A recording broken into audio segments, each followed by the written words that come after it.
அஸ்ஸலாமு அலைக்கும் வரஹ்மத்துல்லாஹி வபரகாத்துஹு.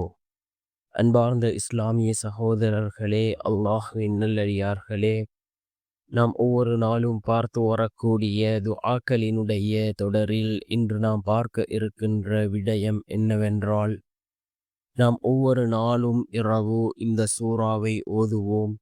இந்த சூறாவை நாம் வழமையாக ஓதி வரக்கூடிய சந்தர்ப்பத்தில் அல்லாஹ் ஜல்ல சுப்ஹானஹு வ தஆலா நம்முடைய வாழ்க்கையில் உள்ள ஒட்டுமொத்த கவலைகளையும் அல்லாஹ் நீக்குகின்றான். கஷ்டங்களையும் நீக்குகின்றான். கடன்களை அல்லாஹ் நீக்கி சந்தோஷமான வாழ்க்கையை அல்லாஹ் நமக்கு ஏற்படுத்தி தருகின்றான். மிகவும் பலருள்ள சூறா, பலர் ஓதி அனுபவம் அடைந்த ஒரு சூறா. அந்த சூறாவை தான் நாம் இன்றைய வீடியோவில் பார்க்க இருக்கின்றோம். அன்பார்ந்தவர்களே, அல்லாஹ்வின் நல்லடியார்களே, அல் குர்ஆனிலே இருக்கக்கூடிய மிகப்பெரிய சூரா சூரத்துல் பக்கரா. இந்த சூரத்துல் பக்கராவினுடைய கடைசி 2 வசனங்களுக்கும் ரசூலுல்லாஹி ஸல்லல்லாஹு அலைஹி வஸல்லம் அவர்கள் ஏராளமான சிறப்புகளை கூறியிருக்கிறார்கள். இந்த 2 வசனங்கள் வேற எந்த நபிமார்களுக்கும் கொடுக்கப்படாத 2 வசனங்கள்.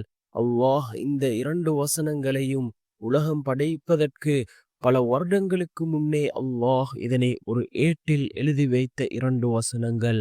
நபி ஸல்லல்லாஹு அலைஹி வஸல்லம் அவர்களுக்கு ஒளியாக வழங்கப்பட்ட 2 வசனம். அந்த அளவுக்கு சிறந்த வசனங்கள் தான் இந்த சூரத்துல் பக்ராவினுடைய கடைசி 2 வசனங்கள். ஆமனர் ரசூலு என்று ஆரம்பிக்கக்கூடிய இந்த கடைசி 2 வசனங்களையும் நாம் ஒவ்வொரு நாளும் ஓதுவோம். இந்த வசனங்களை ஓதக்கூடிய சந்தர்ப்பத்தில் அல்லாஹ் ஜல்ல சுப்ஹானஹு வ தஆலா நம்முடைய வாழ்க்கையில் உள்ள ஒட்டுமொத்த கவலைகளையும் கஷ்டங்களையும் அல்லாஹ் நீக்குகின்றான். மிகவும் சிறந்த வசனங்களாக இந்த வசனங்கள் இருந்து கொண்டிருக்கின்றதே. ஏராளமான ரப்பனா துஆக்கள் இந்த 2 வசனங்களிலும் உள்ளடக்கி இருக்கின்றது. இந்த 2 வசனங்களையும் நாம் ஒவ்வொரு நாளும் ஓதி அல்லாஹ்விடம் பிரார்த்தனை செய்வோம். நிச்சயமாக அல்லாஹ் ஜல்ல சுப்ஹானஹு வ தஆலா நம்முடைய வாழ்க்கையில் பல மாற்றங்களை ஏற்படுத்தி தருவான்.